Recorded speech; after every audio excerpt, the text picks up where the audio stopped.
I mean, not yet, but sorry. Now.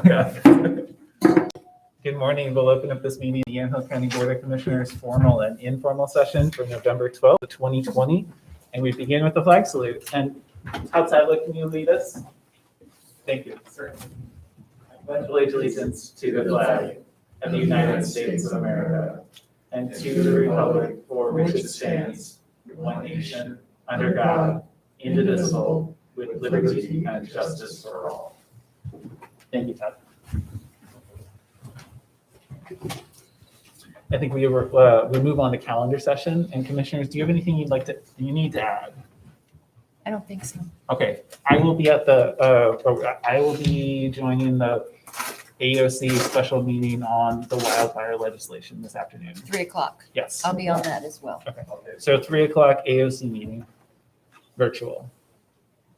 That's the only thing I can immediately think of.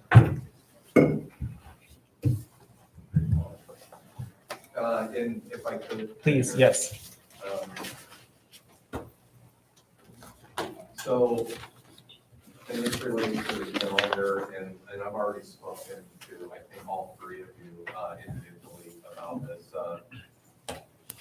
As per our past practice, next week is usually AOC week, and as a result, we did not schedule a formal session for next Thursday. Which is a long-standing practice, but with the AOC conference being virtual, and then also with the number of business items that we've been heading our way, we would end up with not having a formal session until the first week in December because of next week AOC and Thanksgiving holiday. And I just wanted to get your feedback and see if you in this session want to go ahead and put next week's formal session back on the agenda. And commissioners? Do we know what there is that conflicts with? I don't think there's anything on Thursday that I had noted. Most of the stuff is Tuesday, Wednesday, but I think that would be. Yeah, I looked, the only thing I thought Thursday night, I haven't looked at the schedule update. I was talking to Ken this morning, is the general session Thursday morning or is it? Tuesday, isn't it? Tuesday believe so. morning? Yeah. Tuesday morning? Reaching back. Yeah, because I told Ken, I couldn't see anything specifically for Thursday morning that I'd be out of it.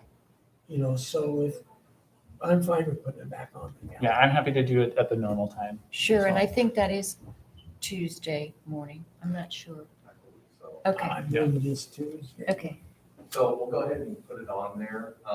Yes. And we'll be, if something comes up, because I was just looking for the conference agenda, and I know AOC's been, I think, really trying to scramble to get that agenda finalized and out. But in the interest of, just in case you end up with something being scheduled from AOC that we have to, we'll be very careful about how many items that we're putting on the agenda. Okay, thanks. Yeah, that sounds great. Thank you for bringing that up. In terms of scheduling work sessions, did we have one scheduled for the tourism partnership discussion? Yeah, I we were going I to, thought it was this week, and then I realized no. I think it was either, we were going to do next week, but we weren't because of the session. So is that the first week in December? We were looking at either the first or the second week. The last time we spoke, we were going to look at one of the first two sessions in December to schedule that. You let me know and I'll let them know. Probably the Yeah. second would be the best, but you let me know and I'll let them know. So it'd either be December 3rd or December 10th. Okay. And as soon as you give me the date, I will give them the date so they can be ready. One of the board members. I'm good with either one of them. I'm Fine. going, Yeah. let's see, either one, because I think Candy doesn't have her name replacement until the 13th. So I'm good with either one. Let me, I'll just look at the work session. Is that what camera in a second? Major League Baseball winter meetings are 6th through the 10th. Yeah, the 10th would work better for me, thanks, I have cataract on We the do have our priorities. 3rd. Okay. Hereby. So that would work better, but the first, I could still make it the day after my cataract, so that's not an issue. Okay, December 10th. We also have one of our annual work sessions, which is the kickoff of the budget process, usually on that same day. Mhm. But yeah, I think we can go go ahead and get that scheduled, so December 10th. December 10th. Okay. Okay, I'll let them know. Sounds great. Anything else in the next week? I did note that we have both Parkway and Lipsick, I believe, next week, which both of those I showed up for this week. Mine only, right? This week you show up this week? Why am I the only one here is my answer, my question all this week. Yeah. Anything else for the schedule? Okay. I may Christian, be oh. available for 14 days. It depends when I have my cataract surgery on the 2nd, if the doctor decides that my last pre-op, which is Monday, and I need to be submitted to for surgery, then I'll be available. I mean, I'll still do everything by Zoom, but might be a session that I'm unavailable. Okay. For, but I don't think so. We can always call you. Could you join us by phone? I could. I mean, I know technology. Telephonic participation. I know unlike some technology. people. I know technology. Okay. Yes, I'll be available. Okay. Might not be able to see anything, but I mean. Let's not put you on video then. Yeah. Did you have anything? I feel like I was just we've going to added say, something I to mean, you. you've heard we've tentatively reached agreement with the union on a successor contract with ASME. So that would be, I think, one of the primary agenda items that would be important to try to get adopted next week if we could. So if all goes smoothly, you can expect that to be on next week's agenda. Yeah, thank you. Correct. Right. All right. Okay, great. Thank you. We'll move on to public comment. And due to COVID-19 and physical distancing requirements, anyone wishing to submit general public comment or comments related to a specific agenda item may do so in written format by email at bocinfo@co.yamhill.or.us or by mail at 535 Northeast 5th Street in Ingle, Oregon, 97128. Any comments received prior to the meeting will be shared with the Board of Commissioners and submitted to the record. And today we have, we have 103, we have 104 comments related to the healthcare for YCEA members. And you all have received those, I'm assuming, as well. And then we have another public comment from Commissioner or Chair of the Planning Commission, Dan Armstrong. And I believe you probably also saw that Yes. this morning, asking about us appointing another member to the Planning Commission. And so I was going to suggest that we either discuss it at the end of the session or the agenda today, or bring it on as a formal agenda item for next week. Maybe Whichever. an agenda item. I think Let's agenda do that then. Let's have it as an agenda item for next week. Then I don't have to worry about or remember Friday morning to email. Right. Okay, great. And thank you, Chair Armstrong, for your comments. All right, we move on to our work session, which is item E. If I may, Chair. Oh, just please. For the interest of, for the agenda item. Yeah. Next week, it's a discussion of the planning commission vacancy, or I just want to make sure I understand. So what we're putting on the agenda. Yeah. Is a discussion item, or I would imagine it would be a discussion and consideration of approval, because that's what probably how I would phrase it, is consider appointing another member. But that's up to No, I think that's up to all of us, really. Yeah, All right. just discussion at this we'll put point. it as a Okay. discussion. That sounds great. All right, our work session today is with the Friendsview Retirement Community, and we have them on the line. But Christian, would you like to get us started? Yeah, just real quick, we were contacted earlier this month by bond counsel. They've been approached by Friendsview, interested in utilizing the Hospital Finance Authority to both obtain some interim financing in the form of bonds to do some pre-development work on a new project. They're looking at constructing approximately 124 new independent living units and 75 new assisted living memory care units. The initial loan, they'd like to try to complete this fall. And then a larger sort of package financing, refinancing existing bonds that we put together for them 4 years ago, as well as financing for this new project would be coming forward next year. But we've got representatives from Friendsview on the phone this morning, as well as bond counsel, I believe. So at this point, I'll just let them, if you could just introduce your name and your name and address for the record, please, and then just provide any additional information that you've got about the project to the commissioners in case they've got any questions.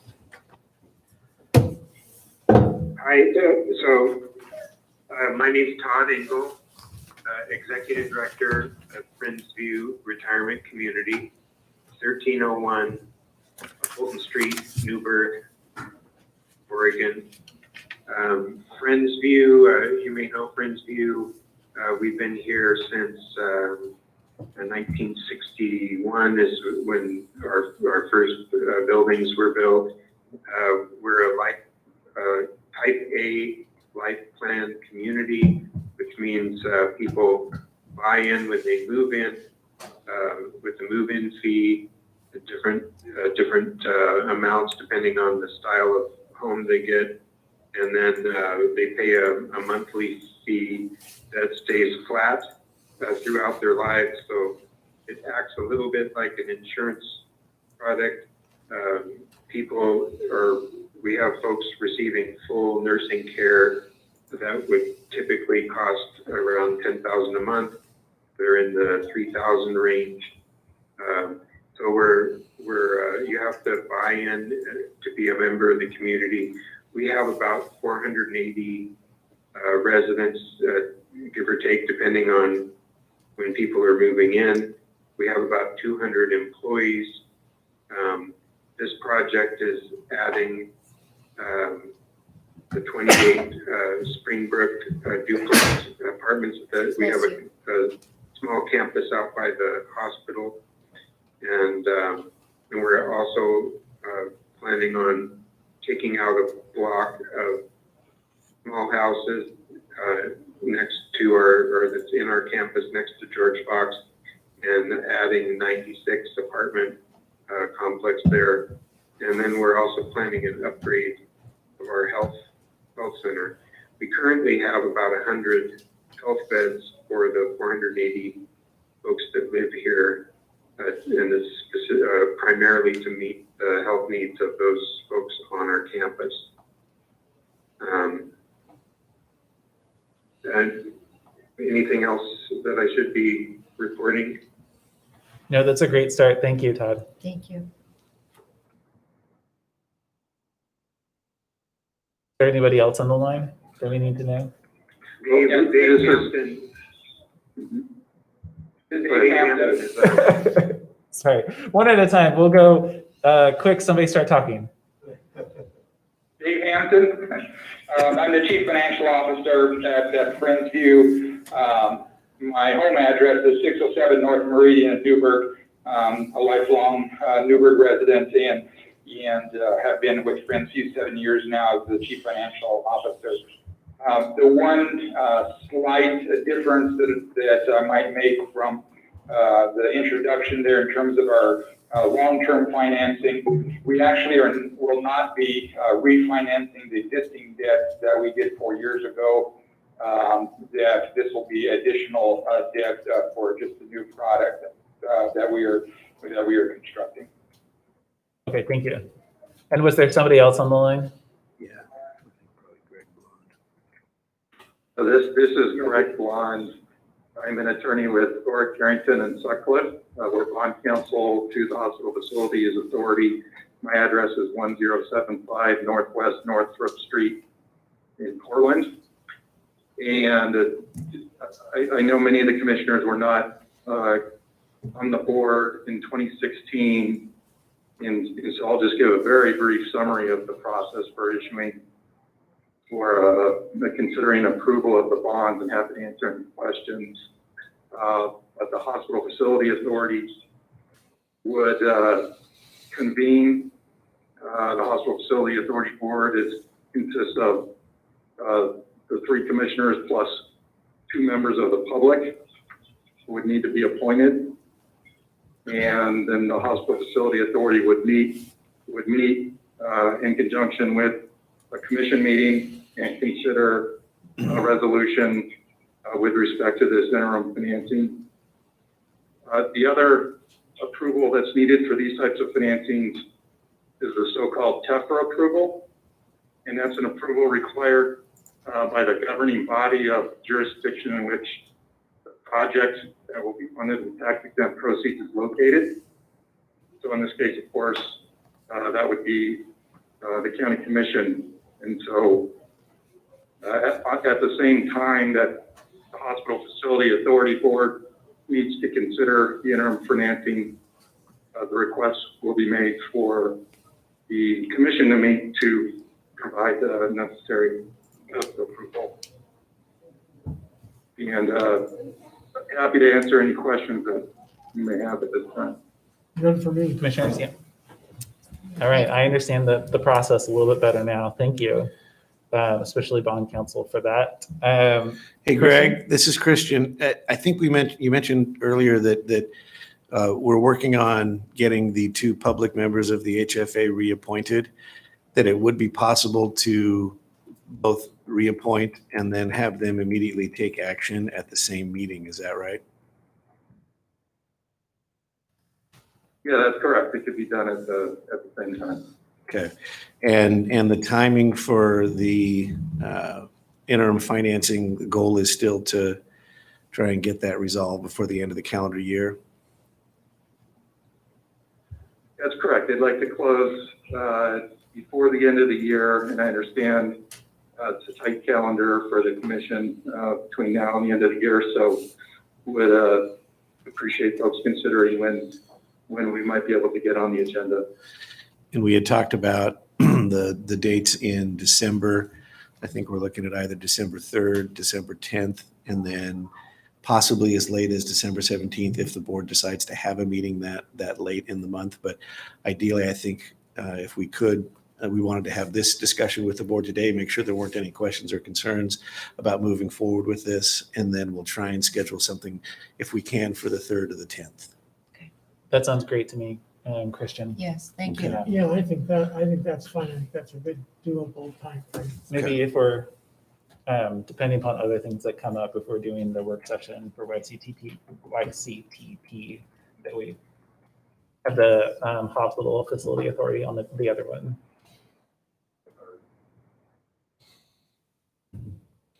We'll see. Really be ready. Greg, do you think we could have the TEFRA hearing and have the rest of the documents ready for adoption as early as December 3rd? Or would December 10th be a better target date? I think I'd invite Todd and Dave for any comments on that. I think our schedule is such that both of those dates would work. Okay. All right. Either date's fine with us. December 10th is already starting to look Okay. like a little bit of a challenge. Okay. All right, then for Yeah, our that's fine scheduling for purposes, then we'll target December 3rd. Great. Any last questions or comments? No, I think that's, I Thank don't you. have any comments. I think it's something we should do, and we'll have it back to us on the 3rd. That sounds great. And then Ken, you looked like you were going to say something. No, the only other item that I had is I haven't had a chance to go into our files and pull the Hospital Authority Board file and see who are the 2 previously public members that were part of that committee.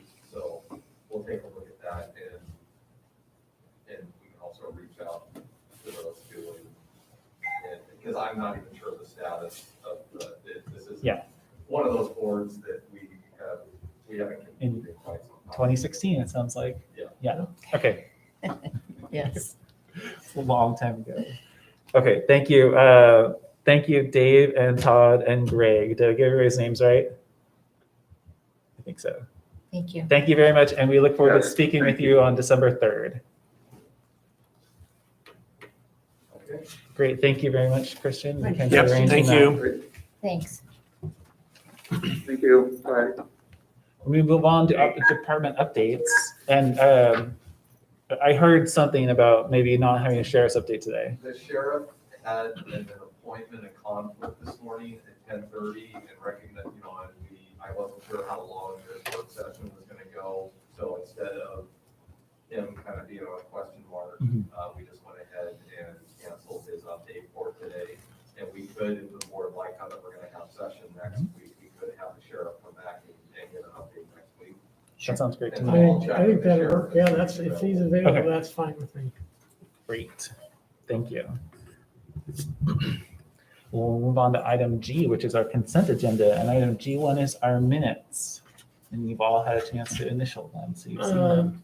Mr. Chair, without any more discussion, unless anyone would like to, I would move that we approve our consent agenda in the minutes of August 6th, 13th, 20th, and 22nd. All right, thank you, Commissioner. All in favor, signify by saying aye. Aye. Any opposed, same sign? The record show unanimous approval of item G1, and with thanks to Carolina for putting them together.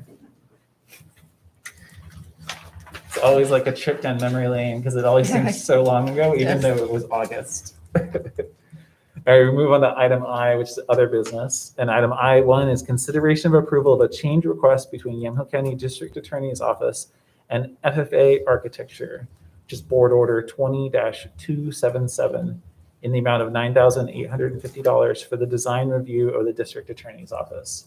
And Ken, would you like to add anything more? I'll speak to this. The board had previously approved this, and originally it was for design only. And this update is to allow for not just design, but actually do the costing and everything else associated with doing this project. Originally, we were just going to do, just get designs only. So this is for costing. I believe it's also for RFP and project management as well. There was a piece in their original quote for costing, which we didn't accept initially, but they've now decided that they wanted to add that piece back in. Okay. So that's what this is. We being us, Right. facilities. You know, I don't have, I Yes. think that's just fine. I think though the description should read, it's not for the design review, it's for the cost. I think someplace in there that we need to differentiate for the public record that this isn't additional money for the design, it's for the review and costing. So it doesn't sound like we're just putting more into design and we're not getting into that. We can do Yeah. that. We can update this. We can, whatever the motion is, we can make sure that the minutes reflect that motion. Commissioner, unless there are further comments, I was going to offer that you can make an amended motion, but. No, I was, Yeah. I'm going to piggyback on what Commissioner Olson Okay, said. that So would be thank good. you. I will make a recommendation though that we approve of a change request between Yamhill County District Attorney's Office and FFA Architecture Board Order 20-277 in the amount of $9,850 for the review and costing elements of the district attorney's design project. All right, great. Thank you, Commissioner. All in favor, signify by saying aye. Aye. Any opposed, same sign? The record show unanimous approval of item I1. Item I2 is consideration of approval of amendment number 1 to agreement number 159384 between Yamhill County Health and Human Services and the Oregon Health Authority, which is Board Order 19-350, to fund veterans peer-delivered services, adding $16,376, retroactive to October 15th, 2020 through June 30th of 2021. And Commissioner, is there anything you'd like to add? Just that it's for veterans who have current behavioral health needs and to address some of the barriers to their recovery. Perfect. My Yeah, I'm only grateful for comment that. to that is I agree with Commissioner Stern wholeheartedly that it's one of those things, we have a very pro-veterans community, and the more programs and things we need to provide them, especially during the COVID days, that I think we should go ahead and allocate that money. And then in recognition of Veterans Day yesterday, this is a particularly appropriate thing to be doing. So thank you, Director Manfred, for that timing. I would move approval. All in favor signify by saying aye. Aye. Any opposed, same sign? The record show unanimous approval of item I2. Item I3 is consideration of an agreement between Yamhill County Health and Human Services and Genoa Healthcare LLC for psychiatric medical services at a rate of $210 per hour for a psychiatrist and $140 per hour for a nurse practitioner, effective upon execution. And there's a great memo in the packet, I thought, but if you would like to add anything. No, just that these are really specialized services, and we've had a real hard time typically trying to fill these positions Yeah. as individually, especially the child psychiatrist. And now that we're doing intensive in-home as part of the array, this is something that is going to be covered through general. Yes. So I would move approval. Okay, thank you. All in favor? Oh, Commissioner, I would just Yes. say, these are for telepsychiatry Yes. services, just to be clear. So the goal is to be able to provide as many of these services as possible virtually. First time we've done something like this, so it's kind of a unique agreement, and we're still working through some of the details with HHS and Genoa. So I would ask if you could approve this agreement subject to the final review and approval of County Counsel's office. If there are material changes, we'll bring the contract back for reconsideration. Okay, Okay, great. great. Thank you. Thank you. do you want to? So I would move approval of the approval based on final approval of County Counsel's office. Perfect. Thank you very much. All in favor signify by saying aye. Aye. Any opposed, same sign. The record show unanimous approval of item I3 with the amended motion. Thank you. Yeah. Item I4 is consideration of approval of amendment number 1 to an agreement between Yamhill County Health and Human Services and total maximum payable amount to $63,000, retroactive to November 1st, 2020 through April 30th of 2021. Commissioners, is there anything you'd like to add? Just opioid abuse, we know, is significant in our county and statewide. It will allow us to have a consultant that has expertise in that kind of treatment. Yeah. I would move approval. Great. Commissioner, did you have anything? Well, just a comment, do we have any idea as Health and Human Services, Mayor, or anybody in the state did a really good analysis of the Measure 110 around legalization of opioid for personal use and what kind of impact that may have on this kind of program? That's interesting. I think if, there have been discussions that I can say with department heads, including the district attorney. In fact, he mentioned that during his department update last week. And Jessica Beach is also working with her network group with a lot of the conversation, as is Lindsay. So that discussion is being had. If there's something, and I'm not sure if this is going to be a topic for lipstick, if that might be an item that's going to be discussed at lipstick, because recognizing that a lot of folks that are actively engaged in treatment services, also a lot of them are there because of a court order or because they're also involved in the criminal justice system. Right. And so what that long-term impact is going to be, I think there's still a lot of questions out on that based on the information that I've received with the discussions that I've been involved with. But if this is something that the board would like to have more information or more of a discussion, my recommendation would be is inviting Lindsay Mann from Jessica B, the sheriff, Brad, maybe able to provide more of the details or answer questions that you may have specific to them. Well, I'm wondering if LIPSIC should pretty much be on the ground taking a look at this, since all of those people are around the table at LIPSIC, and then Right. come back after was my that. thinking. Yeah. I have the agenda open in my computer, but I don't want And to. I should have just had it open right now. my really, So we'll I think see. lipstick is actually, because everybody is around the table, is also that this the New Oregon state law, will it have any effect on potential pass-through funding from the state, like that we get for these kind of programs? Mhm. We can say, well, yeah, the state law says this, but you're not gonna get this kind of money now because it is legalized. And that's a big concern of mine. We have such a good program. Is how do we potentially figure out if that kind of a ruling was made, how we're gonna pay for it? So, but I agree with you. I think lipstick is the right place to start. Because I think we're gonna see for next year to 2 years, we're not gonna know what the outcome is. I don't think it's gonna be a good outcome by legalizing it. That's only my personal opinion, so.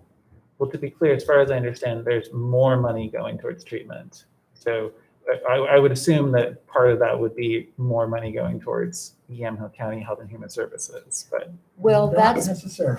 not necessary, because I know it was Right. sold that way, and that was the catch, was everyone thought, well, of course, this is a no-brainer. Yeah. But then come to find out, that's not necessarily going to be how it shakes out. So I think there's still so much more left to determine. Yeah, because a lot of this funding they talk about, that I heard the same thing, read the same thing, Casey. But what isn't said is what other kind of health and human services programs will they take some funding away from to help fund this? And that's, I think, what the whole discussion is gonna be. right. Where are they gonna come for that, pay for this? I mean, I think that the marijuana tax is just not going to all of us for our general fund. So I just want to, maybe before making statements, we should learn more. Yeah, I think there's a lot more about the funding piece, which was the argument against it. And so if we had more information about that, that would give us. Yeah, Do you, Commissioner, as the voting member on LIPSIC, do you want to bring it forward as an agenda item? I can put it forward as an Yeah. agenda item. Okay, that would be great. Matter of fact, I'll send something to Lipstick, or at least Jessica, and say we want this to be added to the. And realistically, by next Wednesday, people aren't gonna have the full story, but it'll be at least a start to the discussion, right? Okay, great. Unless there are further comments, then I would move approval of item I4. All in favor, signify by saying aye. Aye. Any opposed, same sign? The record showing unanimous approval of item I4. Item I5 is consideration of approval of an intergovernmental agreement 166964 between Yamhill County and the Oregon Health Authority for the Nurse Family Partnership Program in the amount of $165,788, effective October 1st of 2020 through September 29th of 2021. So this is community in-home visiting program, and also for first-time mothers and children, Yes. ongoing program. So I move approval. Okay, all in favor signify by saying aye. Aye. Any opposed, same sign? The record show unanimous approval of item I5. And I didn't even offer opportunity for comments, sorry. That's all right. I would have made one if I felt there was a need to make one. You ain't gonna give me. That's right, you'll step that in, way. you'll step in. Well, we have another one, know you can me, make you're not comments gonna during quiet that. me. We can come back.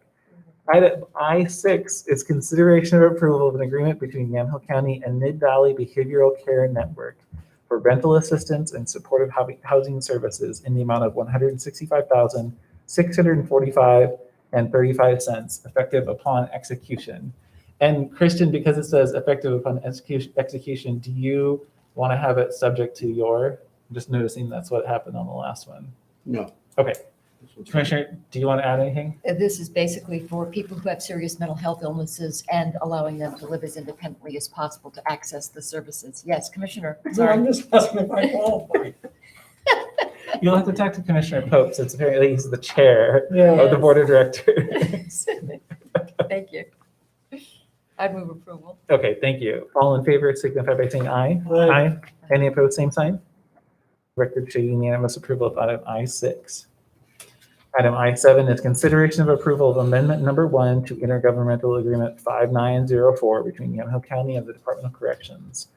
Board order 19-401, increasing the grant funding by $9,000 for a total awarded amount of $278,891 for the supervision and treatment of Measure 57 offenders, effective through June 30th of 2020. You want to add anything? The only thing I'll add is I think $9,000 is not a lot of money, but which brings our total award amount to $278,891, and how we deal with the supervision and treatment of specifically Measure 57 offenders is very critical to all of us, and so I would move that we approve item number 7 unless anybody else has any other comments. No, I just would comment that I didn't know that there was a look back in the second half of the biennium to see whether the money has been spent and then reallocated. So it was a learning experience for me. I'm glad you're here. Yeah, we learned some things. All right. If there are no further comments, then I would move approval of item I7. All in favor signify by saying aye. Aye. Aye. Any opposed, same sign. Record show unanimous approval of item I7. Item I8 is consideration of amendment number 1, approval of amendment number 1 to an agreement between the Yamhill County Department of Community Justice and Remnant Initiatives LLC, which is Board Order 19-482, increasing the total monthly amount to $3,777.78 for transitional services retroactive to October 1st of 2020 through June 30th of 2021. And this was a recommendation from Lipsick. And you look like you were ready to add something. I just want to say how unfortunate it is that Remnant can't service all of the adults returning from custody to our Yeah. community. And the work they do is critical, because if you hear the stories about people who don't have those services, there is no connection once they're out. So I think that's definitely something that needs a lot more propping up. Yeah, I agree. And I've met some of the folks that returning, the adults in custody who've returned, Yeah. and they have amazing stories. And I think that was my only comment. There's just not really enough money to go around because Remnant, what we're asking people to do is there's just not enough money out there to finance or to fund everything we want to do. So definitely any little bit we can get help. Yeah. And I've shared that kind of their model and what they're doing in the county with other county commissioners who are like, trying to figure it out on their side. Yeah. So hopefully it's replicable.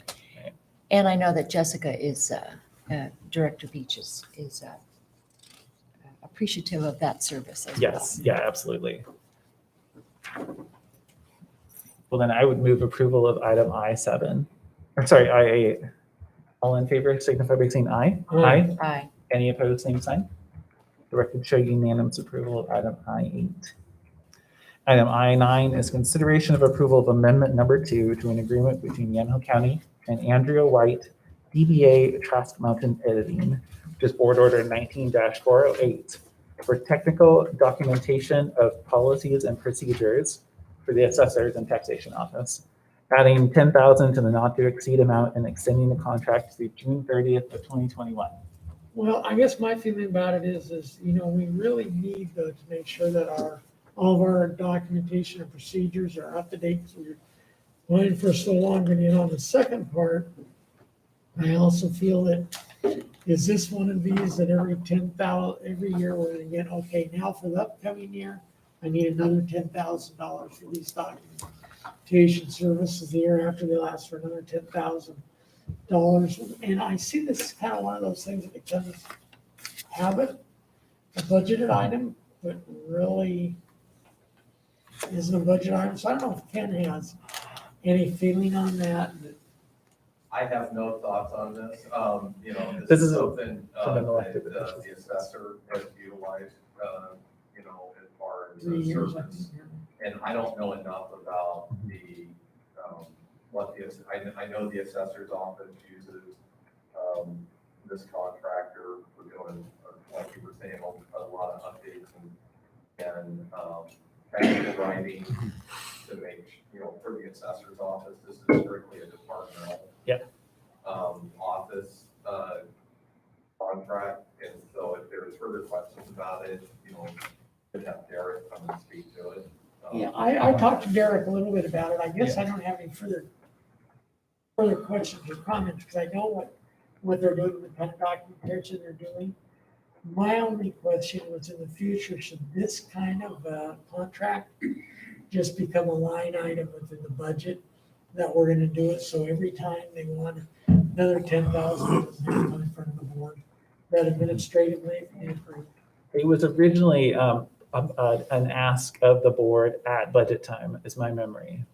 Do you remember that? I can speak to yes. the process. Go ahead. Yeah, thank you. So even though it's an adopted line item in the budget, all that is being done with that budget being adopted is adopting the appropriation authority, Right. but not necessarily approving the contract agreement with the individual contractor. And then, so that additional step is still required. We can't really use the budget process for circumventing the other procurement process. So again, the adoption of the budget is strictly for setting the appropriation for the year and granting the expenditure authority for the type of expense, but then the contract would still have to come back before the board for consideration and approval. Ken, is this one of those kind of contracts that do we have the ability to give staff administratively, since it doesn't exceed a certain amount, give staff administratively the approval to actually have that fund, to fund it, so it doesn't have to come from the commission? I think the whole reason this is coming before the board is because this is an amendment to the not to exceed amount. Right. For the current year, so it's a contract that was previously approved by the board, and because it's amending a previously approved contract, it's an amendment increasing the not to exceed amount is the reason it's before me. Yeah. We do have some other protocols in place for, depending on the dollar amount, because, if it's within my signature authority, I can countersign on these types of amounts, then that will be consistent with what the board approves on the regular contract. Right. Well, this contract expires June 21st, I think it is, next year. I would like to see what we can do. These are one of the things I've always tried to do, these routine type things that become routine, is if it can be approved at the administrative approved. So whether that means we need a new contract, what it does, that it could be approved at the administrative level, I'd rather have it approved there, so the commissioners can really talk about those things that really need to be done, and not talk about we're gonna spend $10,000 here on an item that's already been budgeted for, it's in the budget. But that's just my opinion. I love it when you make a face that I was gonna say. Okay, then go ahead. I 'cause was I think I appreciate seeing these come before us because it's an opportunity, especially with elected officials, to do a little check-in with them. But Yeah, I It's know, and basically I understand the distinction between the budget appropriation and also the approving a not to exceed amount, or just kind of like what we would do with HHS. Most of them are within the authority, and yet it's just sort of the eyes on and that due diligence. So while I get your point, it's $10,000 and it is an approved expense, it's maybe just another way for us to touch base with county counsel's office about these contracts. Yeah, and I think the fact that we're having this discussion sort of represents one of the reasons we put these on the agenda, right? So that if there are questions, we can discuss them. The original contract, just for discussion purposes, was $35,000. There was an earlier amendment to add another $25,000. So with this $10,000, we'll be up to $70,000. Those are amounts that generally I think we would be inclined to bring before the board to make sure you're comfortable with the continued expenditure. Yeah. And I emailed Derek because there was another agenda item following this one, asking if he could be here, and I've been trying to determine that for a day or two. So I think it would be good to ask other questions of him about whether or not this is going to become routine, or if it's something that, from reading the memo to me, it looks as though they're completing some of the final pieces of it. But it's a fair question. And I would just further add that we've had other contracts that, like a construction contract where you approve like a change order limit or a contingency limit in there, that departments could exercise. They wouldn't necessarily have to come back to the board if it's under a certain amount or a certain percentage of the overall contract. So that would be some other examples of other contracts that don't necessarily require it to come back before the board, because that individual contract is set a threshold or has some additional language to it that allows for the department head or even the administrator to act on, executing some approvals before it triggers having to bring that agreement or bring that amendment back before the board. Right. Well, so it's like, it's like, people process progress, as long as we can monitor it, know what we're doing, and yet make the process smoother. You have 45 days to basically do it, but other than that, no, it's just that I think there's certain things that we discuss it. This is a great discussion that do we need to keep doing things that way? And I agree with that. Ta-da. Maybe very often we need actually things that we do review on a regular basis, contracts that we review on a regular basis, that we can do more time and hit it to this meeting, to that meeting, to the next meeting, but I'm definitely going to defer to you. You would pay for it, and I'm going to defer to you. Sounds good. And let the record show that the assessor has entered the room. Okay, I think I would move that we approve item number 9. All right, all in favor, signify by saying aye. Aye. Any opposed, same sign. Record show unanimous approval of item I9. And the assessor, don't worry, we still have another of your agenda items, so Okay. it was not all for. I tried to put that off Turn on the long. karaoke machine, I start right here. Yeah, I tried to put that off long enough, Derek, so I can get you time to get here. I have a very passionate taxpayer in my office at the moment, so I apologize. I was educating. But you do a Very lot of. successful. Very thankful for my added content. We'll put it that way. Awesome. Well, we're going to move on then. Thank you. We just approved item I9, which is the Trask Mountain editing. Excellent. And there were some questions about it, but it sounds like you're nearing the end of your, the project of technical writing. On it. Yep. Well, that'll move on then to item I10, which is consideration of approval in the matter of documenting privileged access property for appraisal and assessment purposes, which is the most, is more opaque than maybe Thank you for coming. other languages. I should have expected to bring one of those up. Yeah, so you want some history on sort of how this comes about, or? Commissioners? Yeah, I'd like. Yes, please. Okay, so for a significant amount of time, going back to the 80s, there's been questions revolving around the idea that no trespassing signage is enough to prohibit entry on a property for assessment purposes, for the ability to appraise a property for assessment and tax, that sort of thing. Really, there's been a couple of landmark cases and then an opinion from the Attorney General that's been the basis for how we've, as a state and individually as counties, how we've developed our own internal policies to address the situation. And it doesn't come up that often. It has come up probably a handful of times in my tenure as assessor. And what's happened in other counties that I think would be beneficial for our county is an affirmation of the duties and which includes the privilege of the assessor to enter a property for the purposes of assessment. Now, it's really looking at the statutes and saying there isn't a clear-cut statute that says assessors can access property that says no trespassing. What it does say is for the requirement of the assessor to assess all properties, that the assessor has privilege to access property for the purposes of assessment. So what ends up happening is if we have a citizen that has a concern about us being on site, we will say, we're here for this purpose. We're here to assess the property. And if walking them through why we're there and how we do it is not enough, we leave the property, we use other means to assess it. And should there be a disagreement about the value approach that we end up with, then it gets appealed. And if it gets appealed, then by statute, we have to have an on-site inspection. So we end up getting on there through the appeal process if there's a disconnect on what the value is. Or they would prefer that we not be on property. We leave. We have other tools we use. We come up with the value. They're okay with that value. We move on. So it's not a we're going to waive, or I'm looking to put something in front of somebody to say, this is my authorization to be here.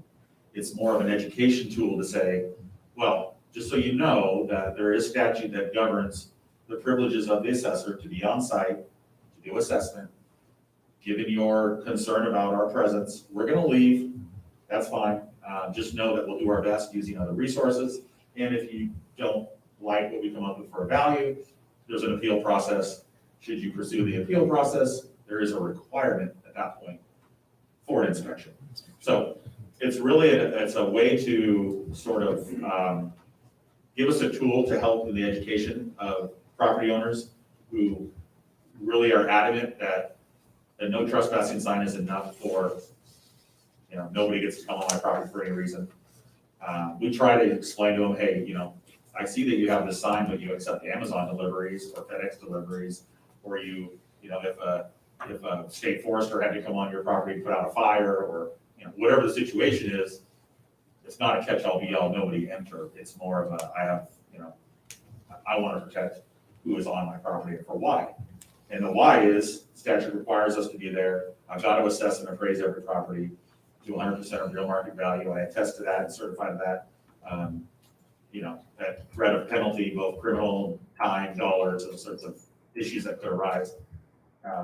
So what we're asking for here really is the board's affirmation of those already existing statutes in the view of what has already been case law all the way up to the Supreme Court, and in support of other counties who have also adopted something similar, to just, again, let everybody know that we all understand that there are issues with property owners not wanting people on site, and we deal with that independent of holding up some sort of board order that says, no, you can't tell us to leave. That would never be the case.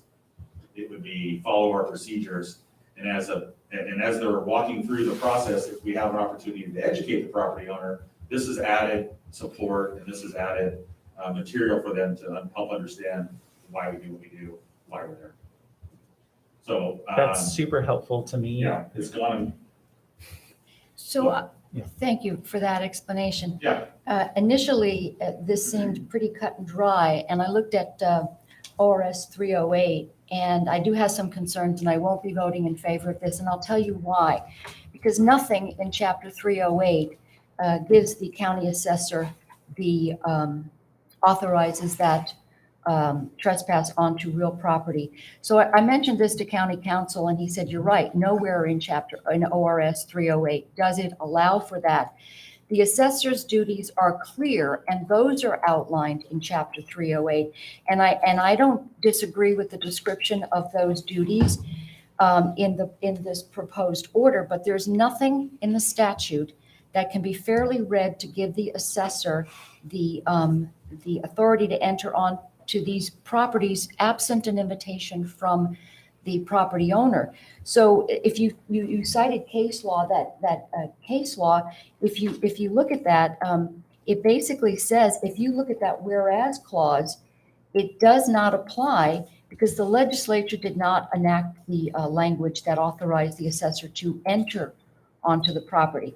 So a couple of the things that concern me about how Yamhill County would be implicated, and that is since the legislature has not done that, I would be concerned that we would have some significant liability as a county, and really all it takes is for somebody to press the issue and file a lawsuit, and it has been done and it can be done. Not that it's been done in our county, because this is the first time I've ever heard it was an issue. But if other counties have enacted these similar ordinances, I think that's fine, and they should perhaps be the guinea pigs for this type of a lawsuit that tests validity of these ordinances.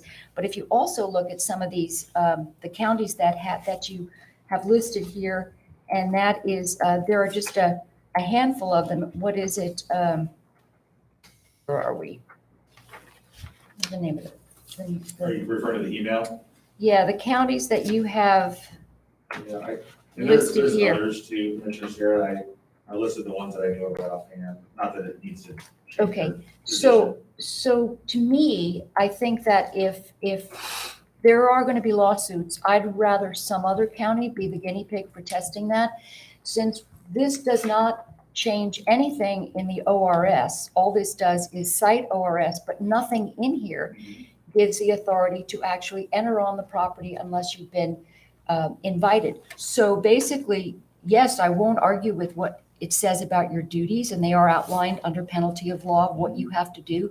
But there's that missing piece that says you can be on this property absent the invitation from a property owner. So I think this is a gray area that I would not be comfortable wading into. You've got the opinion here, but again, when you have to go through so many sort of this torturous route to get to an implication, because it talks about implications, but nothing in the ORS says it. Thoughts? Oh, actually, before that, do you mind if I invite Christian, since you were invoked? Christian, do you have any more thoughts? Sorry. Yeah, I mean, Commissioner Sterrett and I have discussed this a couple of times. As Derek has said, and as she's pointed out, there isn't an express authority granted in the statute, but it's implied through the cases that Derek's provided. And so I think that's the best evidence we have that there is a legal right under those cases for the assessor to enter. Great, thank you. Yeah. I wanted to add, thank you for your comments, Commissioner Sterrett. And I do agree that a clear bright line in statute to just lay it out would be ideal for everyone. Absent that, this is what we have.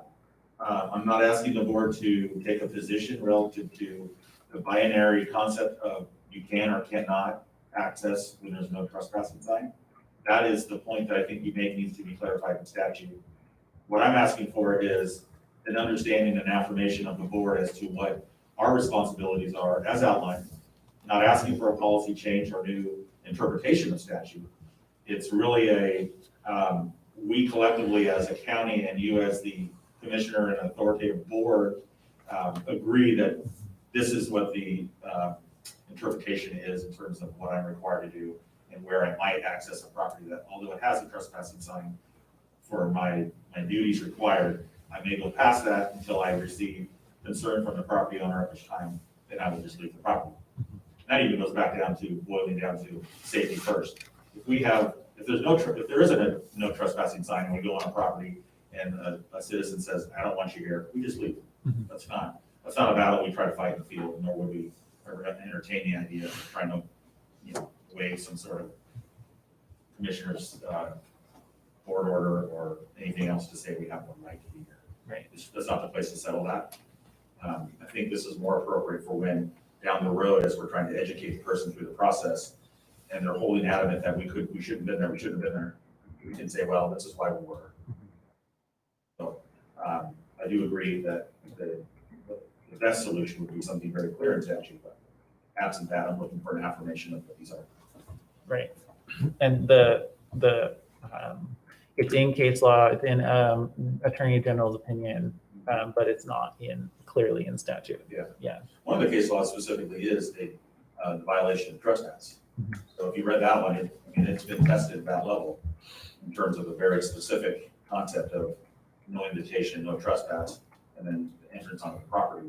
And the judge obviously ruled in favor of the assessor at that point. Why they don't have it in statute as a bright line, I don't know. Yeah, I was going Mr. Chair, a couple comments I have is that, to me, this is definitely a legislative fix.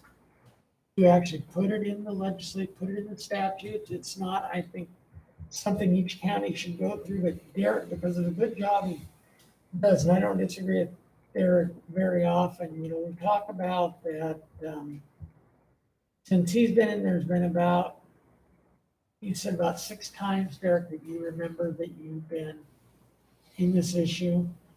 And you even sit here and talk about how good, and I believe 100% that your department does a great job in educating the citizen. And I think right now you definitely take the right approach. They don't want you there, you get out of there. You say, hey, we have these other means of doing it. And if you don't like it, you can appeal it. Then you have, depending on the judge, you have the right to go in there. Well, my problem with this is I'm afraid that we're maybe opening something that isn't, if you take a big, huge county where they may have 200-300 of these a year, I see that as issue. But for like Ingle County, we do such a good job of educating our citizens in different areas. I have never got the ones, even the 6 or however it is Derek's worked in, I've never ever got a complaint that your assessor did this or your assessor do that. And I do think there are judges that if you look at the case law 308, if you look at the case law associated with it, I'm thinking, well, what if the judge was it shouldn't make a difference whether they're moderate, conservative, liberal, or it shouldn't make a difference, but it does. And if the judge gets something even based on the statutes, if he thinks that we should have the right to go on somebody's property, he's going to rule in his opinion that we do have the right. And if you look at somebody that doesn't think we should have the right to go on their property, that judge or whatever is going to rule we don't. So I think we could potentially be, like you said, Mary, we could potentially be addressing a problem that really doesn't exist, especially in Yamhill County. I think other counties, if they went more education than this letter, I think they'd probably be better off than we are. But they don't do it. They just say, here's the affirmation. It's that our board is affirming we can do it, so therefore we're gonna do it. And I think in this one, I just couldn't support this just for that particular reason. Thank you. So, Just to be clear, in case there's any question, we're not actually granting the assessor any additional powers beyond what is already outlined in the statutes and has been interpreted by the applicable cases, which I've looked at, and they're still good law. I want to make sure that we're not sort of doing something beyond what's already established. It's just an affirmation, as Derek has said, a document they can then use to help educate citizens about why they're there doing what they're doing. Right. And you know, I agree with that, Christian. My thing is, if we're doing such a good job educating, which I think Derek's staff probably does, Derek's staff does one of the best jobs of educating than any department we have in the county. I just don't think, even based on what Christian says, I don't want to open something that doesn't seem to be a problem.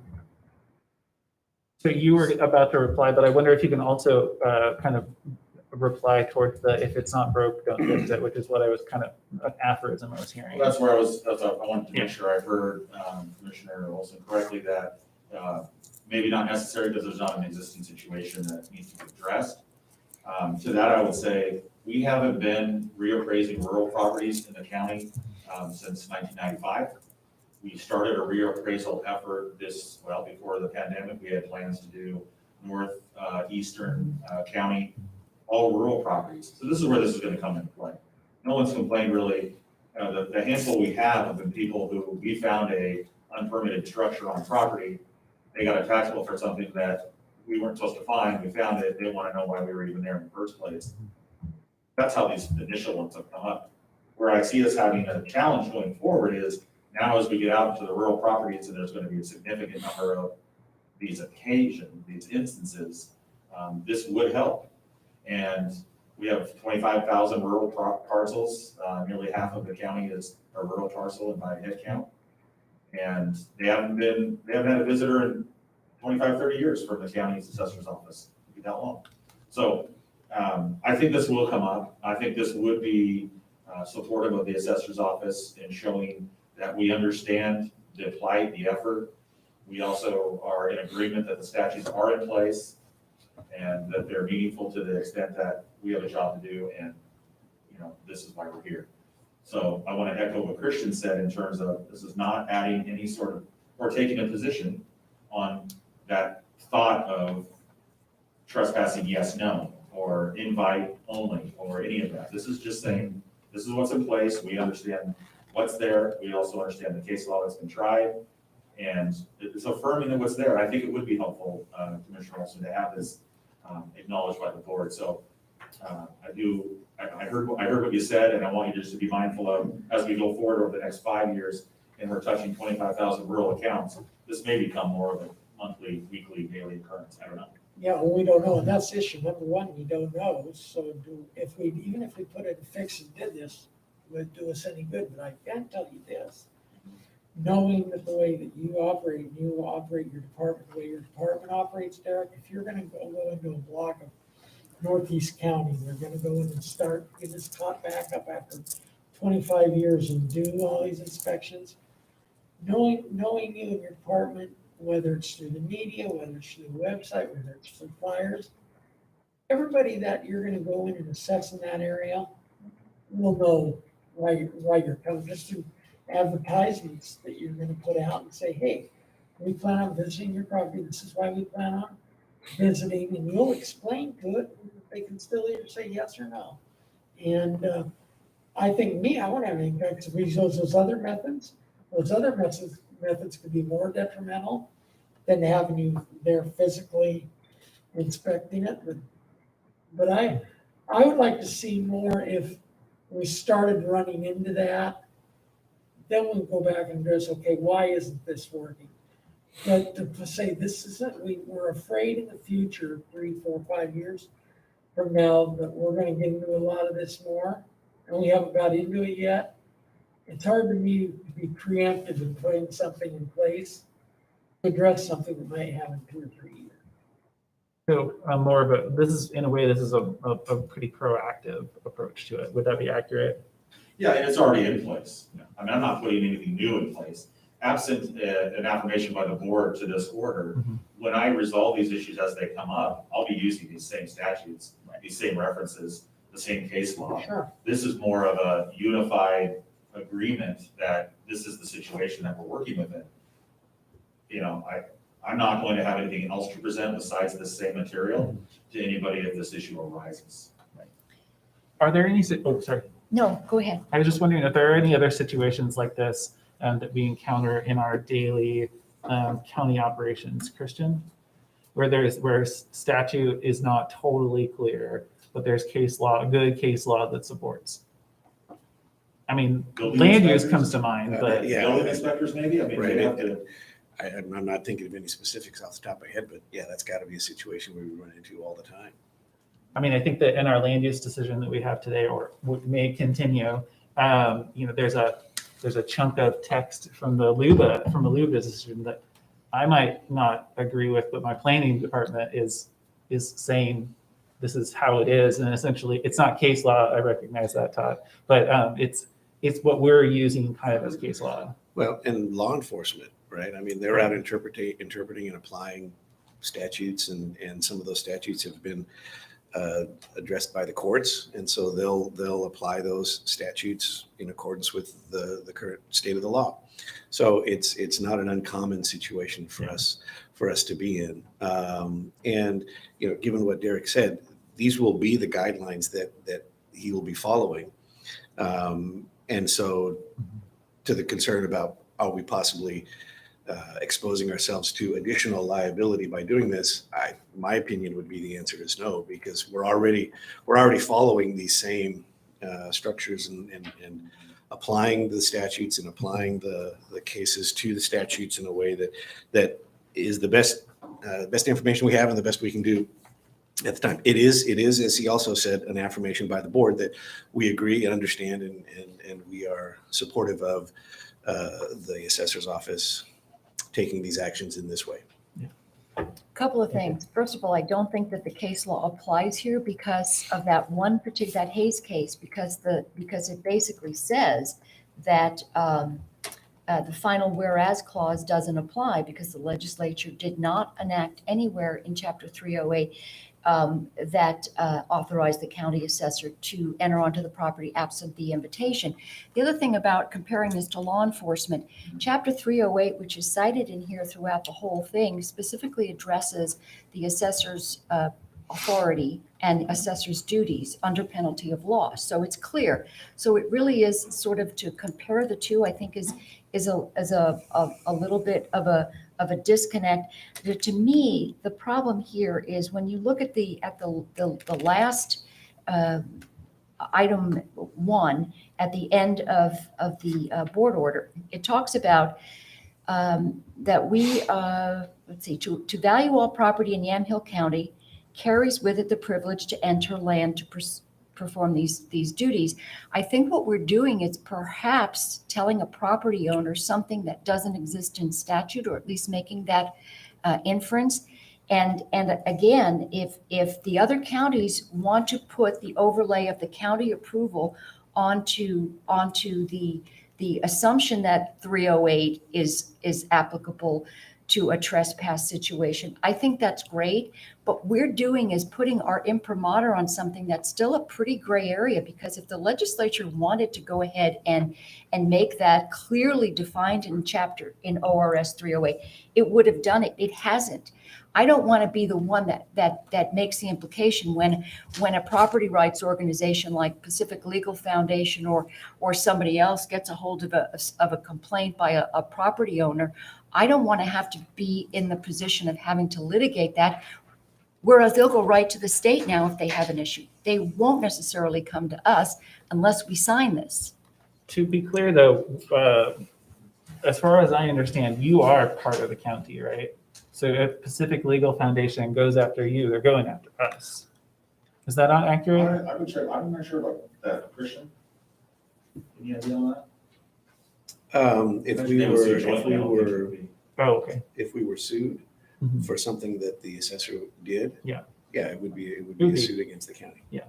Well, and I would add that if we were to if we were to receive or take on a lawsuit of that nature, that would happen with or without this. Yeah. That's That's, I mean, that's just the way we're doing business, and Yeah. if someone were to choose to test that legal realm, this is not gonna be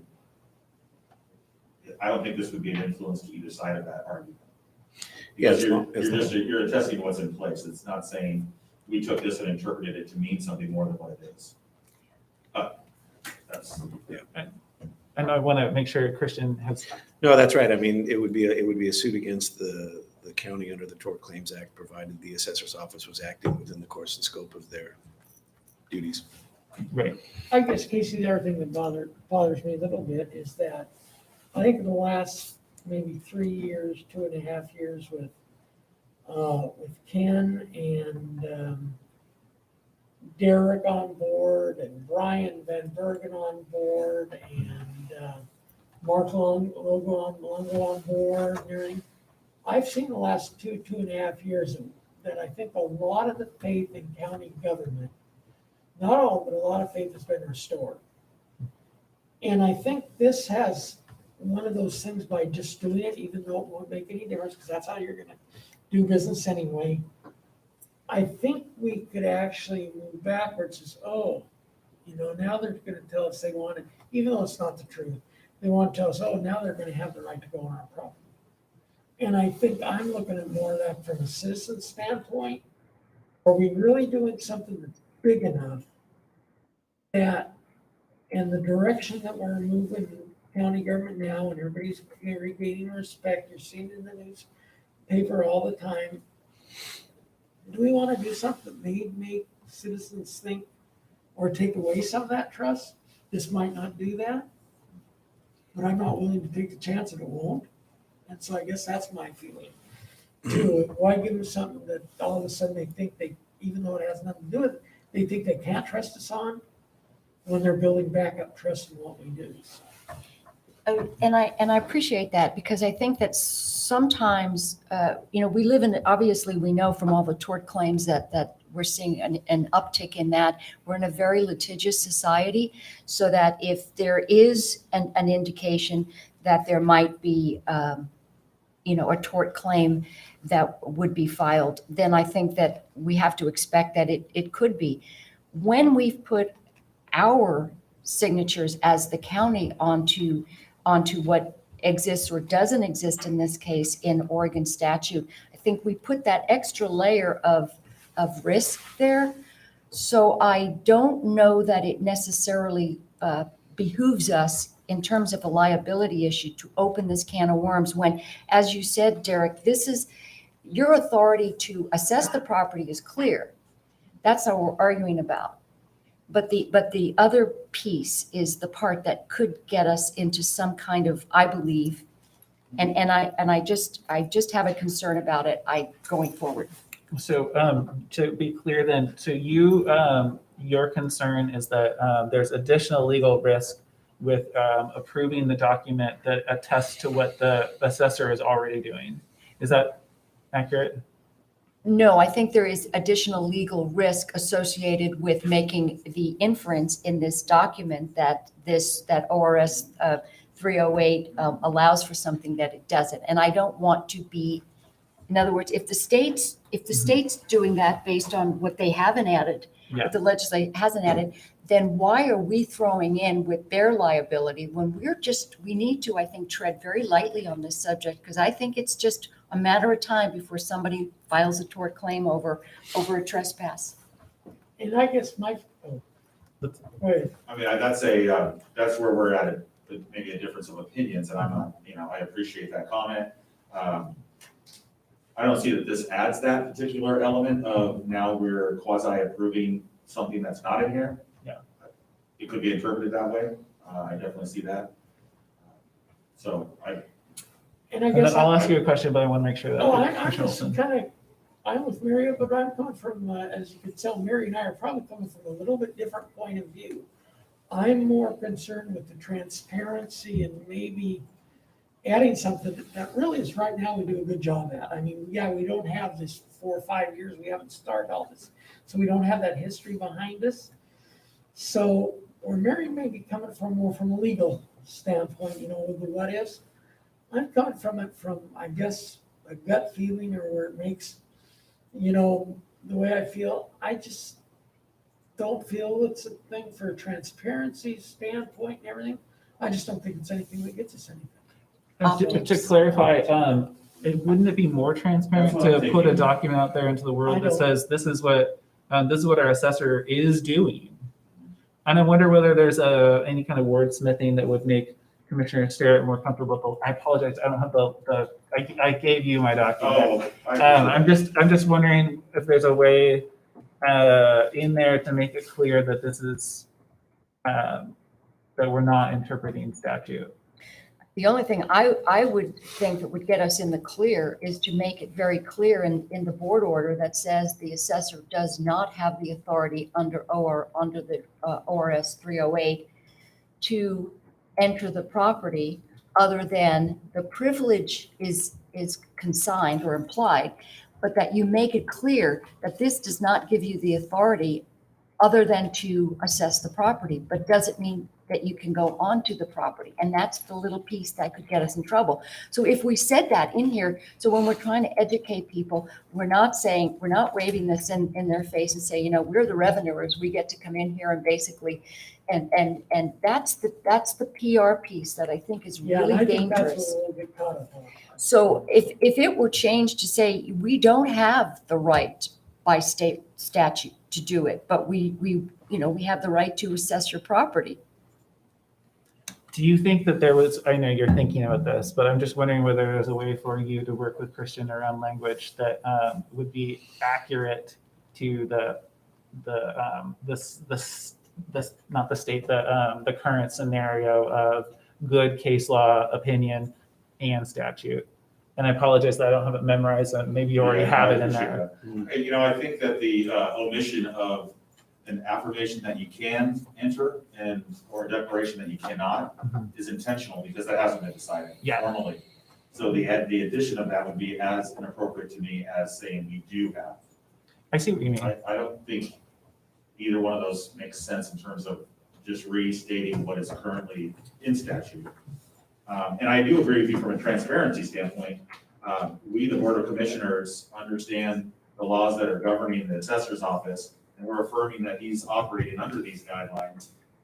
I think that speaks to transparency, and that you understand why I'm doing what I'm doing and for whatever it's worth, the statutes that I have to support what I'm doing, and the case law, et cetera. I didn't get the transparency component, Commissioner Olson. Well, I guess my thing about it is that with everything that's happening now, we don't know in 2 or 3 years as we ramp up to do more of these inspections. You're right, we don't know. Will we get 2 out of 10 that we have people challenging us with tort claim? We don't know that, but I think any time that we as an individual or as a government body, we put something out that says, oh, by the way, this is all the way it is, and this is just to affirm that we're following the law. It's like, well, wait a minute, now you're telling me you're just putting this out to affirm, as commissioners, to confirm that our assessor is following the new regulation. The ORSs, it's like, now what are you gonna hit us with next? And that's it. I just don't think, do I think it would do probably any harm? No. But do I think it would be necessarily any good? No. I just don't feel good about approving something that we don't even know what the outcome is gonna be. And so it isn't the legal aspect. I said I can support it either way, but I don't feel right about supporting this because I don't know what the outcome will be. Do you have anything else? I wanted to make sure that. I had a question, Derek, about the other counties. I'm wondering why this is something that's not been universally adopted. Like, in other words, why this hasn't been an issue at AOC, or why this hasn't been an issue with some of the bigger metro counties, or because the counties that I see listed are pretty small counties. Yeah, I didn't go through and poll the entire audience in terms of who has something in place. Most of them have responded with, we have that similar acknowledgement. If that helps the decision to see holistically across the state who all has adopted something along those lines, I can put that together. The ones that I presented were more recent ones. I think the question was, who has done this and most recently maybe? But there were others from Deschutes, I think Lane County, that's a bigger one. The assessor in Washington County has recently retired, so I would have to reach out on that one to make sure. But I mean, that could be in play. We're all talking about it the same way. Each annual or semi-annual conference, when we have a breakout session or assessors or appraisal, the idea of what to do about a locked gate, no trespassing sign, some sort of barrier to entry, what is everyone doing? What's your policy, what's your procedure? And they tend to vary sometimes. More about the access to no trespassing than locked gates, unlocked gates, how do you navigate that?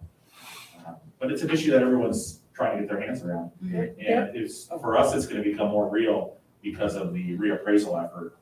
And again, I hear you, Commissioner Olson, and the emotional response to what this might be telling people. Like, why now? Why sign your name to this? Is there going to be a raid on properties in the rural areas, and what now? That's going to happen anyway. I mean, we're going out there anyway. We need to get this cleaned up. We need to do these. Not the raids, right, Not Ken? the raids. Not the raids. Well, I'm just looking at my administrator here. our last reappraisal effort, we were armed with badges. Yeah, Eric, let me ask you. Thank you. for clarifying. Badges. I was armed with a badge. Yeah, let me ask, which one of your 6 badges were you armed with? Yeah, so whoever's going to report on Let this, me ask, please, let's not mention raid or badges. yeah, let me ask you a question as far as She the is right now. assessors go. Have the assessors discussed, much among the assessors group, about getting AOC or about the assessors group, getting somebody in the legislature to clean this 308 up so it's defined right in the review, right in the revised statute? If that's one of your responsibilities under law, penalty law, put it in. You can get something in. So all these, not just us, but all these different counties are trying to say, now, do we do this or we don't do this? Or are we doing this because the state won't do this? And that's it. It's like, it's a legislative issue. Make the legislature fix it. If they don't want to fix it, why don't they want to fix it? That's my own opinion. Yeah, I would add comment to that to say, if we did some sort of bright line for assessment tax, I mean, where does it stop there? They'd be addressing government access to private property holistically. It would have to be the assessors, the planners, the building code enforcement officers, who knows what all that would entail. So the heavy lifting is, someone could take it up. I don't know that the assessors as an organization would have enough momentum to get something that monumentous in statute. I think that's too big of a definitive. Well, And part of why we're juggling around it now. right, but I wonder if, like, as an assessor, if you or the other assessors, if you look at the great research you did on it, all the work you did on it, the information you provided us and everything, for you as personal, that's a pretty good lift for you to just do as a person, as the assessor. But if there's several assessors over the state that are doing this, I guess my feeling is you have several little counties doing it all on their own instead of using those man hours and horsemen to do the issue, so nobody has to worry about it. So, I wonder, I should let you finish, and then I was going to provide a suggestion, but I have nothing else to add. okay. I'm wondering whether, because you've asked some questions about other counties. Assessor has suggested that he could get us more information. I'm also wondering whether there might be an opportunity. I know that this is therefore it's ordered by the board as follows. I know it's like wonderfully tight and succinct, and I don't know whether you wrote it or somebody else or this gentleman here, but I can see how we could refer to, or you could refer to case law after the carries with it the privilege, as stated in case law, to enter land to perform the duties required by state statute. And then it literally gets to your concern about suggesting that the statute is what gives people the privilege to enter. It looks like it's what the Supreme Court decision immediately beforehand.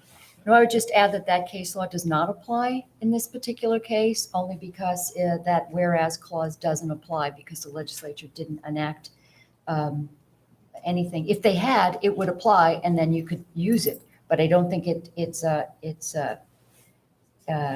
doesn't apply here. So, and it doesn't matter what other counties do. I mean, I'm curious as to how many others haven't. But I think what really matters is Yamhill County going to do this. I think number one, it's a property rights, which to me is sacrosanct, property rights and the ability to be on your property without the inference that there is, if you're not breaking the law, the mandate that an assessor access the property. So I think that the way this is written now, I would not be able to comfortably sign it. And I don't want to ask you to do a whole bunch of wordsmithing to make it so, other than to say, hand someone the ORS, the appropriate ORSs that give you the authority to assess their property, but to go no further in making the implication that access to the property is in any way condoned by the board or even enacted by the legislature. So that's where I'm at right now. So along those lines, though, this meeting, we are acknowledging that our public meeting is acknowledging that this is what the assessor is doing. So anybody who wants to pull up, our meeting can note that we are acknowledging that what you're doing right now, even if we haven't voted to approve this. So, we are, unless we tell another elected official that they can't do their job right now, then we're part of this. I just want to acknowledge that. Then are we saying that the assessor can't do his job? No. Okay. He's got the Sweet. ability to do his job and the authority to do his job, but not to do what he has not been authorized by ORS Chapter 308. Well, yes, I agree that it's not out there. We enter every property that we appraise, and that just happens by those other statutes and related clauses. So, I'm sort of with Commissioner Starrett at this point, that I don't think cobbling together other counties who have done something similar, Sure. or even some sort of rewrite, which is kind of blurry to me anyway. I'd rather let it be what it is. I'm not trying to change it. And a rewrite probably isn't appropriate either. Commissioner Olson and Sarah have made clear their concerns. I'm okay with the results. Okay. And you're still going to be able to do what you need to do. Yeah. Not changing any policy today, not asking for any interpretation, just an affirmation. Okay. And if it adds anything, I know that I personally have gotten a number of emails regarding the demeanor of your assessors and how they explain things and how non-threatening they were and how conciliatory they were when there were concerns.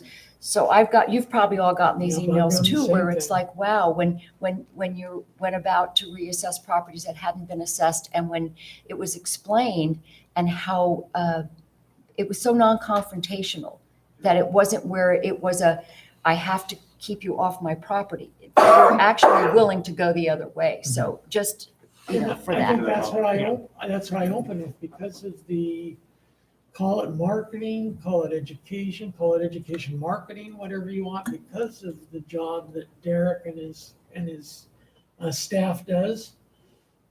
I don't think, even as we do more, I don't think that will change at all. I think the demeanor, either you have the demeanor or you don't have the demeanor. Derek's staff has all got the demeanor, because even if somebody explain it all to them, if they don't want you to go on their property, they're going to tell you, and Derek's not going to force his way onto their property, period. Mhm.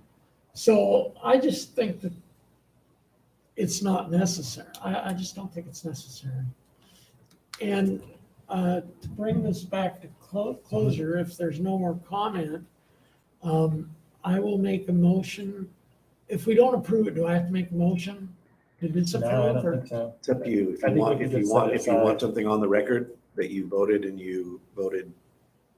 not to approve this, you could, or if you're choosing to simply not take any action on it, you can do that too. I mean, I'm fine with not taking any action. I'd like to have this on the record, please. Okay, I will make a motion, I will make based on Commissioner Starrett, and I will make a motion that we do not approve the matter of documenting privileged access property for appraisal and access purposes. Okay, all in This is favor? do not, Yes, or disapproval. not approve, yeah, the document. All right, all in favor, signify by saying aye. Aye. Any opposed, same sign? Aye. I still, I want to make it clear that I affirm what our county assessor is doing. Yeah. And as a person who lives with private property, I understand very deeply the concerns. Yeah, as well. I think we all do, so, but that's not really the issue, so. Thank you, and I do Okay. appreciate the work that you do, and I know you're in a busy time over there, so thank you for that, but And I do Derek- appreciate it. Just because you might not look like we did this, I don't expect you to come in green, and I don't expect you to come in green and gold. I wouldn't do that. Can't disappoint the beavers, right? Thank you for your time. Thanks Okay. very much, thank you. Thank you. You need a- Okay. Yeah. All right, thank you, commissioners. I appreciated that. We learned, great discussion. Yes. Move on to item I-11, which is consideration of adopting resolution 20-11-12-1, which is updates to the Yamhill County multi-jurisdictional natural hazards mitigation plan as required for federal funding eligibility for the period of September 2020 through September 2025. And Commissioner Starrett, since you're the liaison to OEM, to the Office of Emergency Management, what would you like to add? Well, I would like to add that this is a document that takes enormous people hours, if you will, to keep it current, and reading it gives you a real eye for what, we've probably just seen that with the wildfires in terms of debris and hazard mitigation, cleanup and things like that. So I would move approval of adopting resolution 20-11-12-1, which are the updates. All right, thank you. Any further comments? No, not at all. All right, I must say that it was not a document that I'd read before today in its entirety, and I really did as quick of a scan as I could to really get a sense of it. And there's a lot of really good information in there. And so to the general public, I really encourage you to look at the city. There's an addendum for each of the cities. Look at what the city has to say. And at the very end, there's actually a survey of households to see what are the things that they're aware of and need and haven't done yet, and also great information. So, And inventory. yes, And yes, inventory. yeah, exactly. So thank you, Commissioner, and all in favor signify by saying aye. Aye. Any opposed, same sign. Record showing unanimous approval of item I-11, and thank you, Brian Young and staff. Yes, thank you, Brian Young. And we return to the Office of Emergency Management for item I-12, which is consideration of approval of grant agreement number 20-257 between Yamhill County Sheriff's Office and the Oregon Military Department's Office of Emergency Management for the Homeland Security Grant Funds in the amount of $90,000 for the purchase and deployment of portable radios, retroactive to October 1st, 2020 through September 30th of 2021. I guess my only question, or my only comment on that, I think it's critical that we continue to enhance and upgrade our telecommunication system, especially for the Sheriff's Department, for Homeland Security, and also for our own emergency purposes. So I think this 90,000 will buy a lot of radios, and I think it's definitely a good thing. So my recommendation would be that we approve grant number 20-257. Commissioner, did you have anything you wanted to add? No, I You're think- the liaison. so- No, I agree with Yeah, I that, wanted Commissioner Olson. her to do something that wasn't. Well, who knows? Maybe before the end of the year, I'll do something that's human resources. Or human health and I services. would welcome that. Yes, I would concur with the motion. Okay, great. Thank you very much. All in favor signify by saying aye. Aye. Aye. Any opposed, same sign? The record show unanimous approval of item I-12. And that moves us on to J, which is public hearings. And commissioners, do you need a quick break before we? Commissioner Starrett would like, so we'll do a 2-minute. I'll make it really short. We'll recess for 2 minutes. Thank you. Good recess. At least I remembered to ask this Is that time. 2 minutes from the time we read before the time? It's right now, 2 minutes. Barry, you're working on your 2 minutes. Oh my gosh. Well, you know, I will give her a little bit more time than I'll give you. So.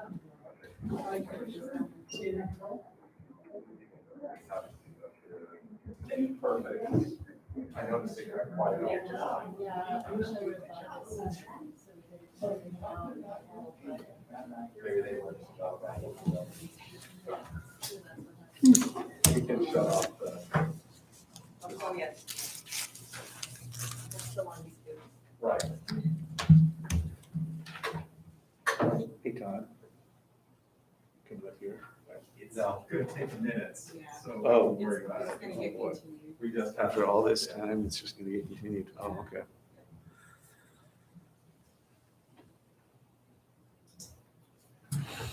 It'll just give you more time to talk about something. Oh, don't get me started. Hey, you did, I mean, I already talked about Major League Baseball, so we got get a little Major League Soccer. So I have a question for you, Ken. The county owns Juliet's Dam, but is it officially a park?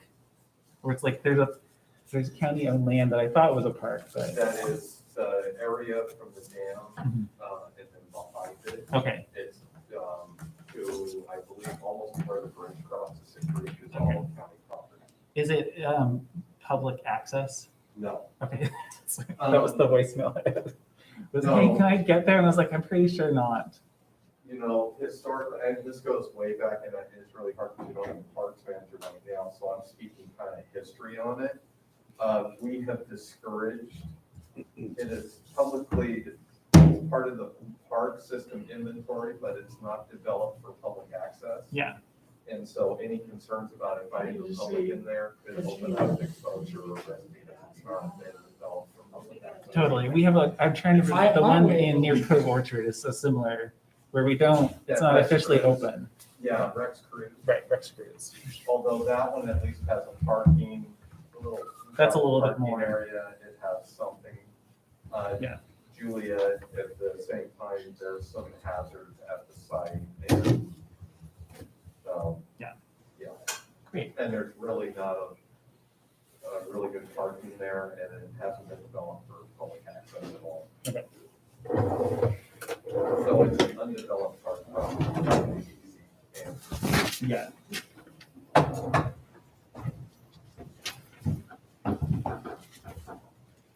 Okay, thank you.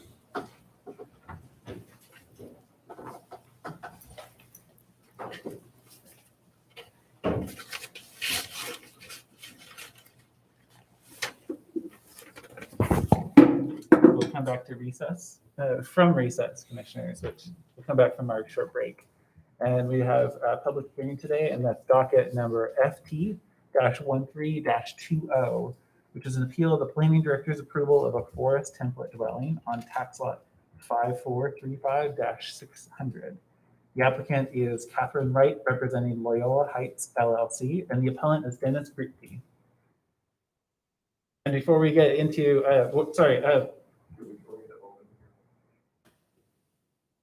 need to open the Yeah. hearing, what you just did. yes, that's right. I was like, I'm pretty sure I did it. Okay. And Stephanie has a statement she would like to make, commissioners, before we go to jurisdiction and abstentions, if you don't mind. Thank you, Mr. Chair. So both parties spoke this morning and are hoping to work out an agreement outside of the hearing process. So they've agreed in writing to continue the public hearing to January 24th. Commissioners? And Stephanie, do we have time or will we have to get a? Yes, yeah, the applicant has agreed to extend the 150-day deadline for the decision on the application. So Okay. she'll be submitting that in writing. Okay, great. Great. Do you have any more thoughts I can No, No, thank you.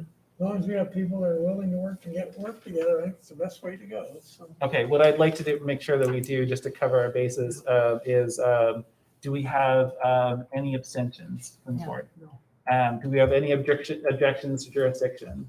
I don't know if we should do that No. without either, the party being here.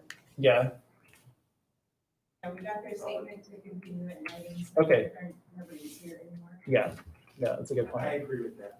Okay, that sounds good. I just wanted to make sure though, that I wanted to make my statement that Catherine Wright is actually, has been an attorney for me in the past. So I want to make sure that we put that out there that I don't have any bias in this situation. I'm coming to this looking at the evidence and the rules that we have in front of us. So I want to make sure we get that out there while we're still open and hearing. And I don't believe that there's a potential conflict of interest, but I'm happy to declare a potential conflict of interest around that. Okay. Whew. Just get that stuff out there. We're still open after all in our hearing. But with that, commissioners, we'll go to a continuation if you approve. Sure. So it's a motion, Yes. you have a motion for continuance to a date certain. I would, that sounds good. Well, I would wait for a motion too, but I move that we continue to a date January. to January 28th of 2021. All right, all in favor, signify by saying aye. Aye. Aye. Any opposed, same sign. The record show continuation of this hearing to January 28th, 2021. All right, thank you. And with that, I will close this hearing. Thanks for waiting around. And you know, we could tell that they had discussed it. Yeah, exactly. All right, thank you for being here. And Todd, thank you for being here as well. Thank you. Commissioners, we have announcements. I really don't have any. It's been kind of a slow week, you know, and everything, but I really don't have any. I'm just trying to kind of slow down after the elections and take a time to breathe, and so. I'll just give a quick update about the call we had this morning on Project Turnkey and the money that's been allocated, two separate pots, Oregon Community Foundation. So more to come on that because it's rather intricate in terms of the two pots of money, one for wildfire, which we are not an affected county, and then also for the pandemic homelessness response. So I will be reaching out to YCAP and the Housing Authority when this request for applications comes out. It's going to be a quick turnaround and see where they're at and if they have the ability and the bandwidth. Again, there's $5 million that's been set aside for ongoing operations, but there is no ongoing funding for anything that we stand up in terms of a facility. Right. So I just want to make sure that we're clear on anything that we do. It has that caveat, but I'll bring more when or I'll send you emails That sounds if good. that's okay. And I know that, yeah, please do. And I know that staff at YCAP are, they now know about it too and are kind of looking into it. But I think Okay. it's good to remind Alexander as a board member, especially Correct. here. Okay, great. Thank you very much. One thing that I asked Ken and Director Manfred about is whether we could have Director Manfred perhaps at next week, since it didn't happen this week, call in to give us an update on coronavirus, the state of coronavirus in the county, so that it's here on record. We can ask our questions kind of all together. Is that something you would be willing or interested in doing next week? I'm just wondering about the necessity for brevity at next week's meeting because of potential AOC. So maybe we could do it subject to any conflicts with the AOC schedule. If we have any of those sessions that we're already going to be planning on and there's some time considerations. Sure. I mean, I can't imagine it would take very long, but I think that I think it would be useful, especially for the greater community, to hear from her as well. So Yeah, I think it would be useful. I know Sure. I read Lindsay's daily reports. They're very well done, and they haven't spurred a lot because there's spurred certain questions I've had to Lindsay, and she's been excellent in giving me the answers, you know, as quick as she can get to them. So I think it's one thing, even though we don't hear from her a lot, the information she provides to the media and us is great information, probably than a lot of other county, better than other county commissioners get. But I think at least if time allows and brevity, I think, yeah, it'd be nice to have her so we can ask any other type questions, but Good idea. Okay. Sure. Okay, great, thank you. We can put it on the agenda, should there be a schedule. Thank you. Yeah, that sounds great. Thank you very much. The wildfire, the Santiam Canyon Wildfire Economic Recovery Team, they're finding the things now that they are in need of. And one of the things that the Ed Deal, who supervises, he's from the Knights of Columbus, but he hosts the SIT team, and I always forget what the SIT team is. situation for. No, it's the It's basically it's the a- site where everybody is coming in together in one place. it's the community resources Yes. for those things that fall through the cracks. Yeah, And we have exactly. them So in they've Yadkin got County. computers and internet connections. They've got phones and chargers. Right. It's a place where there's food and clothing that people can come to. There's case managers there. If there are people from FEMA. So one of the things that he said that they've discovered is a pretty big unmet need is all the supplies for getting fencing back together and for taking care of livestock. People have moved back up into their communities and are in RVs or staying with friends, and their fences have all burned down or their hay has all burned down. So I connected in with the fairgrounds to see whether they still have their connections all out there. But that's something that he specifically called out that they really need. And interestingly, the mayor of Detroit spoke with us as well. And one of the things that is most challenging for them right now is that people are rebuilding. There's cleanup that's happening, household hazardous waste, and the ash and trash, debris removal. But with people rebuilding, they need to get their water on. Mhm. And so people at the moment are hauling their black water down the mountain into the Salem area to dump. So they're working on getting a facility up there for dumping, an RV dump site, and also getting water on in some way. So his hope is that they're going to have non-potable water in the water system going forward, and then see what happens. But they have one business that was unharmed and wants to start opening again. They're like, we need you to have running water. So Marion County has been bringing up potable water trucks, though. Well, we've got that call at 3:00 on Yes. wildfire sort of prevention mitigation. Yeah, and I confess that I have not yet looked at it because I wanted to be ready for today, for in the morning rather than the afternoon. So I need to look at that legislation piece. Yeah, there are some concerns about the way it's written now. Yeah. So I hope that those get called out during today's meeting. Great. I look forward to being on with you. All right, that's about it for That's me. about it. Okay. Christian, Nope, thank you. Ken? Yes, actually, there was one other item that I missed on, we were talking about calendar. Oh, yeah. That I printed out. And I think Carrie may have sent emails to each of you, but the jail and detention Oh, yeah. inspection didn't occur this summer. It was just something with everything related to COVID and everything else. It's something that we didn't get on the schedule, and it is something that we need to get scheduled. We do it on a calendar year basis. Yep. So, we'd like to get something scheduled here in the next couple of weeks. Yeah.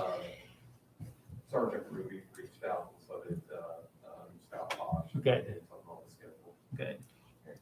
I don't think it's would be advisable. It's not necessary. It's not critical. I think that the tours are very instructive, but I think considering the concerns in the jail and overall, I don't know that, I think that's necessarily something we need to do right Can we now. do And a I'm virtual trying to version? Sorry. Remember the requirement around it or why we're doing it. If it's It's a statutory the Oregon jail standards, or it's something that. Off the top of my head, I can't say, but we'll certainly look into that and find out. If it's an annual requirement, then we can talk about other ways that maybe they could facilitate a tour. If it's something that has to happen. Yeah. If there's another way to do it, I agree with Mary. If there's another way to do it, Yeah. now is not the opportune time to do it. Or if it doesn't have to be, done, definitely is not the time now to do it. If it has to be done, but it doesn't have to be done in person, like, there are a set of contemporary rules right now around some meetings that are virtual. I just wonder whether that's Yeah. something that would work. Is Sergeant Ruby walking through, Scott Posh walking through, laptop or the phone? One of the executive orders the governor sent out did include those virtual meetings Yeah, being appropriate for public meetings. I just don't know whether that includes things like an inspection. And what I'd like to do is take one step back. Admittedly, I'm bringing it up Yeah. and I had actually meant to look up the requirement, on what the basis of that requirement and, so I will follow up on that. And if it's something that's statutorily required or if it's something that's related to retail standards, we'll figure that out. Okay. That sounds Yeah, it good. looks like ORS 169.040 requires an annual inspection, but we'll double check on that and we'll see how to go about doing that. That sounds great. I think Yeah. I appreciate your comments. We don't need to be bringing in all of our microbiome right now. I do know that the facilities they have, in light of the pandemic and everything else, there's protocols in place. And I think that I would just emphasize that there's protocols in place, but then also to confirm, again, that those protocols in place is one of the things that would fall under this inspection. That's a really good point. Yeah. And seeing what practices are in place and how they're, and I understand it's kind of a difficult time to do an inspection like that, but, again, I'll get some more information. We still have a little bit of time, that if we need to put something together. we could Yeah. do that, so. And another concern is how would we, as a group, be able to do a tour and maintain any kind of comfortable space if we're all walking through pretty confined spaces that require we all buddy up Right. at several junctures in those hallways. So that's the part that I'm thinking might not be so wise. Yeah. The one thing I let Carrie know, I'm pretty sure I emailed her. Pretty sure she emailed me back to say thanks, which was that I'd be happy to do it, outside of all of us doing it. So. that I'm wondering works. if you could do them individually. Yeah. Would that help address some of your concerns, Commissioner Sterrett? Or I know there's going to be a group of at least two probably or more on the tour, even if you did them individually, but Right, like if it's Sergeant Ruby and me and I then think Sergeant Ruby and- if it was a requirement that we do them, I think individually is the way to do it. If there's a requirement, if there's not an annual requirement that's set out in law or anything where we have to do it, well, I'd put it off, but that's just me. If we can put it off and then still somehow maintain an option of doing it either individually, because you're still talking about a couple of people, because the sheriff is usually there, jail captain is there, Sergeant Ruby I is think there. Sergeant Ruby's usually come. Yeah. So that's three Jeremy's usually at there. least. I mean, Anyway, that's just, if it meets the compliance standards and it's just me and Sergeant Ruby, that's also, I'm happy to do that. sure. So we'll take a look at the statute, the rules around that, Okay. and then also see if maybe there's some, just based on the current pandemic, there's just some things we can't do. And along those lines, depending upon how things shake out by Monday, we may be one of the counties that's on the 2-week pause. So as that affects things, I mean, Ken and I talked a little bit about what that really means for our county, but just a heads up. I'm also still learning about that. Yeah. Yeah. Okay, Carolina, do you have anything? Okay. With that, I will close this meeting of the Yamhill County Board of Commissioners. Thank you. Thank you. Thank you, Mr. Chair. Thank you.